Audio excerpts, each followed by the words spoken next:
Hi, I am Marian. I am one of the members of the Pablo de Olavide University team. It is crucial today to work on the development of resilient urban environment capable of being resilient in a living, active and practical way to the environmental, economic and social challenges our society faces within the perspective of socio-ecological transition. Urban space has been fragmented into multiple hermetic spaces that intercommunication and encounters with others. A community is not a mere sum of people. These people must understand each other within the framework of shared context and problems. If we walk from home to the workplace to the shopping mall, we will rarely cross paths with people who are not part of our circle.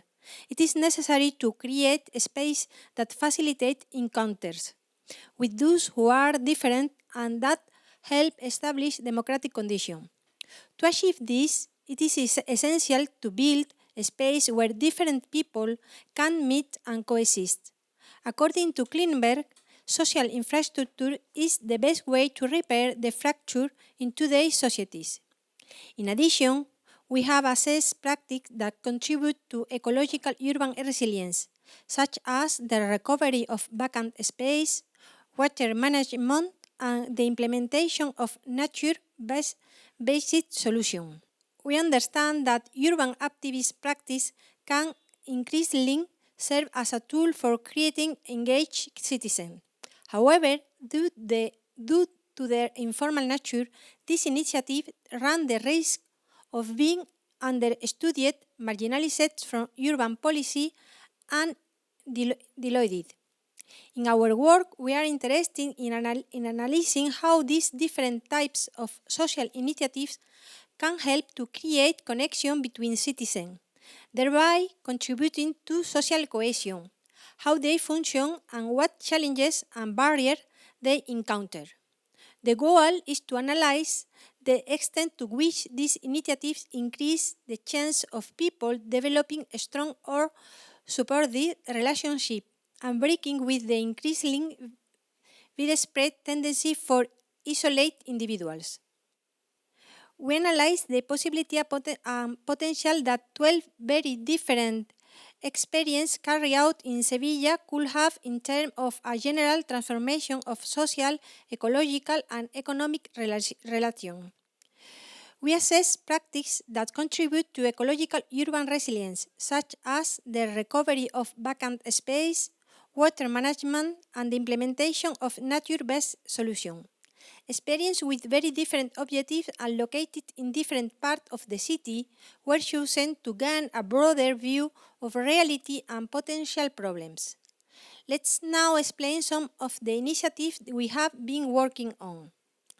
Pablo de Olavide University Ecomarket offers local and organic products promoting sustainability and community connection.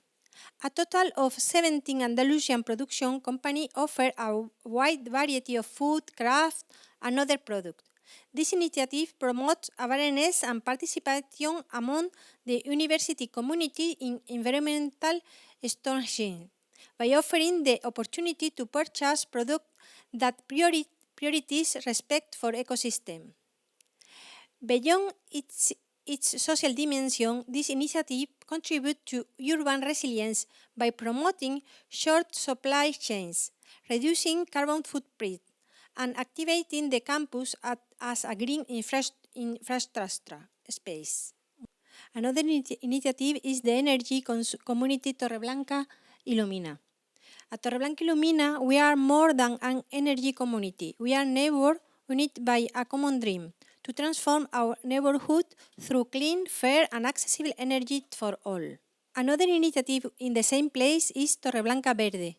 Torreblanca Verde is an ecological and social initiative born from the TAR group of the Polytechnic School of Engineering of Sevilla and the Civic Center of Torreblanca, in collaboration with neighborhood associations and residents. Torreblanca Verde aims to naturalize beauty and contribute to the improvement of the urban habitat of the Torreblanca neighborhood. It is a transformative movement in the design of its space to improve its image and, in turn, the perception of the residents and visitors regarding the environment. They try to improve its public space without depending on public administration. Let's now briefly explain how we study this initiative. We try to understand resilience through grounded research. Fieldwork in Seville involved direct observation and semi-structured interviews with core actors from each initiative. Insights were systematized into a typology of motivation, stakeholder roles, support types, achievement, challenges, and conflict. The key output are an open access interactive map of resilience initiative, a shared taxonomy for European comparison, and contribution to transnational research and publication. To situate ourselves in the dynamics of these initiatives, it is essential to understand how these projects arise and work. And that is why we began by analyzing the different motivation behind these initiatives, which can be of very different types, from denunciation to the professional aspiration to earn a living in a way that is more coherent with one's own ideas.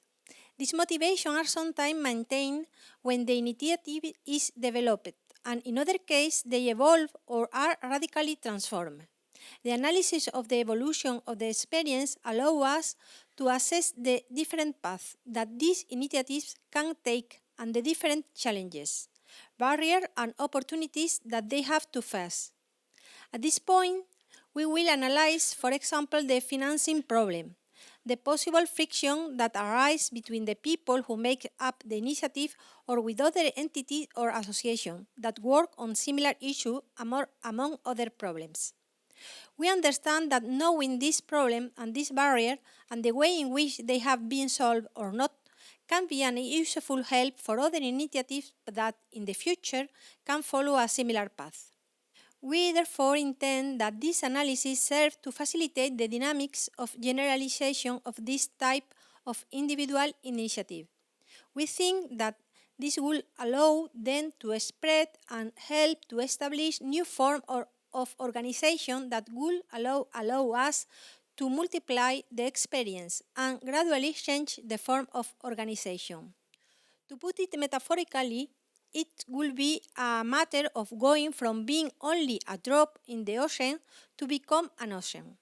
We will now like to name some highlights from the local case study. Resilience as resistance. Grassroots initiatives often arise as a response to systemic neglect of urban inequality. Ecological dimension. Several initiatives strengthen urban resilience by implementing local environmental strategies, such as greening, renewable energy initiatives, and proximity-based resource management. Core support. Social networks are crucial. Institutional support is helpful, but not always sufficient. Barrier and obstacle. Bureaucracy, market dynamics, lack of financing, and internal conflict are very usual problems. Success factor. Place-based motivation and community engagement enhance sustainability. To finish, we will now like to point some lessons for urban policy and practice. Urban resilience needs to be rooted in everyday practice and collective agency. Co-production and collaborative research foster deeper understanding and trust. Local government should provide long-term support, not just project-based funding. Social infrastructure, garden, library, cultural center, is vital for democratic life. Future urban policy must recognize, support, and scale such grassroots innovation. With this, we conclude the brief summary of the research we have carried out at the EUPO. Thank you very much.